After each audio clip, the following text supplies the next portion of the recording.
Por que pecamos? Por que pecamos? Por que pecamos? O Espírito Santo mandou eu fazer essa pergunta, envolvendo todos nós.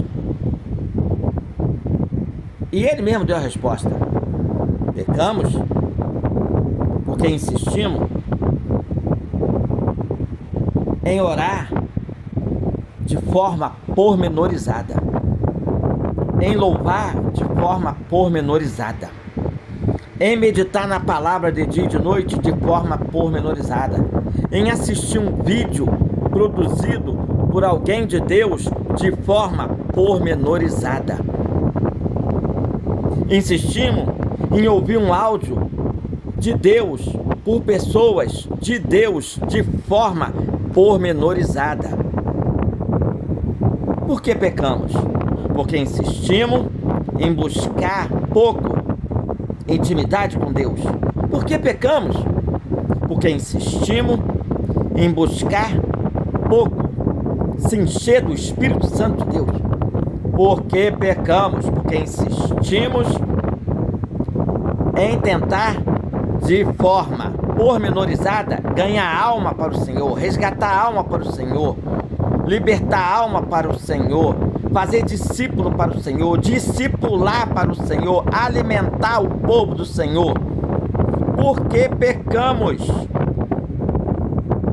Porque insistimos em continuar de forma medíocre a nossa forma morna de ser. Porque pecamos? Porque insistimos em não registrar no coração a palavra de Deus para não pecar contra Ele. Porque pecamos? O Espírito Santo foi incisivo. E eu vou dizer uma coisa para você. Por que pecamos? Por que pecamos? Por que pecamos? Aqui estamos para crescer na graça e no conhecimento, demonstrar intimidade com Deus vivo, demonstrar intimidade com o Espírito Santo. Aqui estamos ensinando a palavra de dia e de noite, levando você a meditar na palavra de dia e de noite, levando você a crescer na graça e no conhecimento de dia e de noite. Aqui estamos.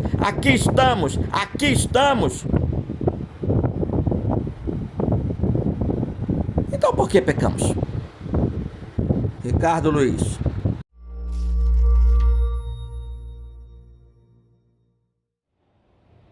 A Bíblia é um dos livros mais influentes da história humana.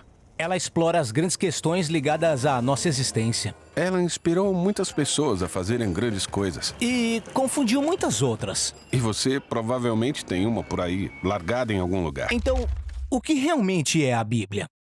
Bom, a Bíblia é uma pequena coletânea de livros que surgiram da história do povo do antigo Israel.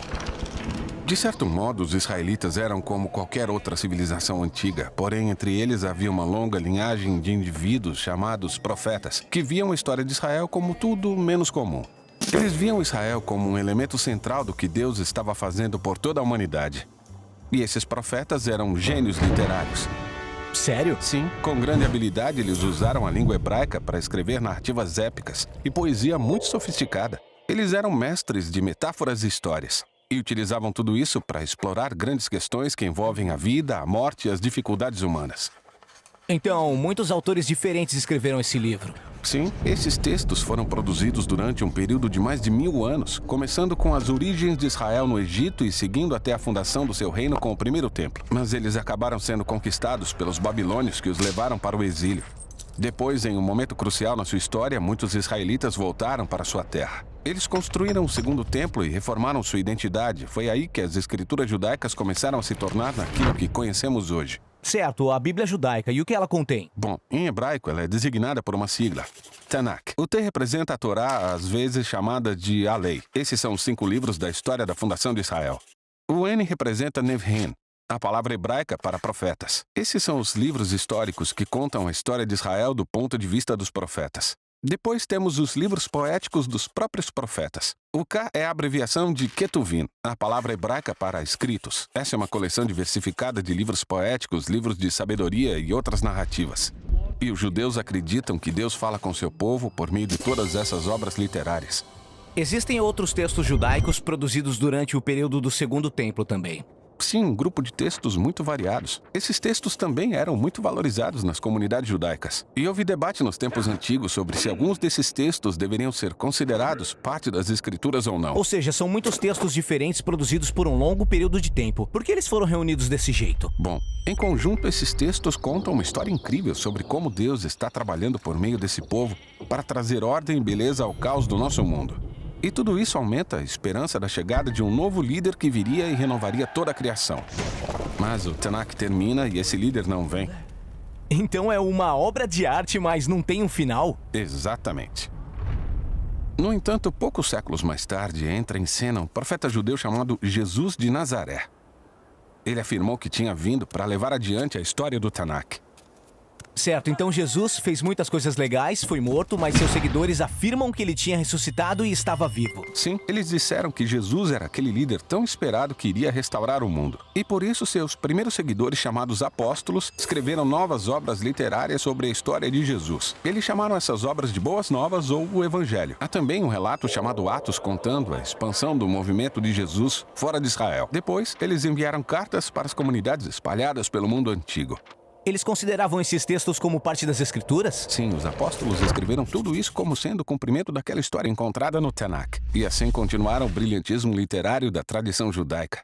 Eles também acreditavam que Deus estava falando com seu povo por meio desses textos, junto com as Escrituras de Israel. Então esses são o Antigo e o Novo Testamento. Mas o que os primeiros cristãos pensavam sobre a literatura do Segundo Templo? Grupos diferentes tinham opiniões diferentes sobre alguns desses livros. Eles liam e valorizavam esses textos porque foram passados adiante junto com as Escrituras judaicas. Tá, temos o Tanakh, as Escrituras judaicas, temos essas obras do período do Segundo Templo e depois os textos dos apóstolos sobre Jesus. Isso é muita literatura. Então, o que está dentro da minha Bíblia? Bem, o movimento cristão assumiu diferentes formas ao longo desses 2000 anos. Desde o início, todos os cristãos reconheceram o Tanakh e o Novo Testamento como escritura sagrada. E durante séculos, grande parte da literatura do Segundo Templo foi lida como parte da tradição bíblica. Após algum tempo, a Igreja Católica oficializou alguns desses livros e os chamou de livros deuterocanônicos. Algumas igrejas ortodoxas usavam até mais livros dessa literatura do Segundo Templo. Mas no século XVI, durante a Reforma, os cristãos protestantes quiseram voltar aos textos antigos dos profetas e apóstolos e aceitaram somente o Antigo e o Novo Testamento. Legal. Acho que entendi. Mas como uma coleção de livros produzida ao longo de milhares de anos por todos esses autores pode contar uma única história? Essa é a questão que vamos tratar no nosso próximo vídeo.